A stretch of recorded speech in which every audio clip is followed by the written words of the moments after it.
எல்லோரும் சாதி ஒழிய வேண்டும் அப்படிலாம் பேசுகிறாங்க, மதம் ஒழிய வேணும்னு பேசுவாங்க. சில பேர் அவரவர்களுக்கு பிடித்ததை அவரவர்கள் தொடரட்டும்னு சொல்லுவாங்க. ஆனால் இன்றைக்கி தலைவர் ராகுல் காந்தி ஒரு செருப்பு தைக்கிறவங்ககிட்ட போய்ட்டு உட்கார்றாரு, உரையாடுறார். உன் வாழ்க்கையில் என்ன பிரச்சனைன்னு கேட்குறாரு. அது மட்டும் இல்லை, அவரே அந்த செருப்பு எடுத்து தைக்கிறாரு.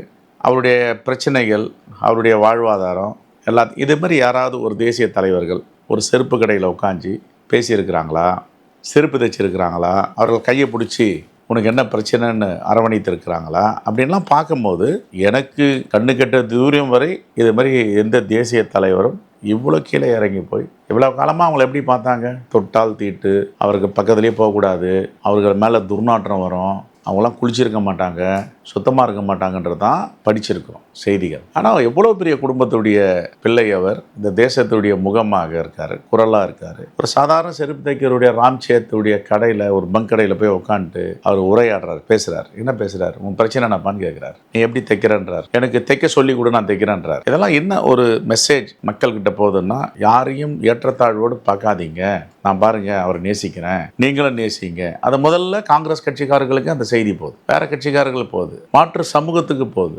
அவரும் இந்த தேசத்துடைய மனிதர் தான், இந்த தேசத்தில் ஒரு அங்கம். அதுதான் செய்தி. இந்த செய்தியை மோடி செய்வாரா, RSS செய்யுமா, பாஜக செய்யுமா, வாழ்கிழிய ஜாதி ஒழிய வேண்டும் சொல்றாங்களா, அவங்களாம் செய்வாங்களா? இதெல்லாம் பாருங்க, நீங்களும் ஒப்பிட்டு பாருங்க. எப்படியாப்பட்ட ஒரு விஷயத்தை பிரச்சாரம் இல்லாமல், முழங்காமல் அப்படி இயல்பா செஞ்சு முடிச்சிருக்காரு. இப்போ என்னன்னா, இனிமே இவங்களை பார்த்தா மரியாதை கொடுக்கணும், இவங்களாம் மனிதர்கள்.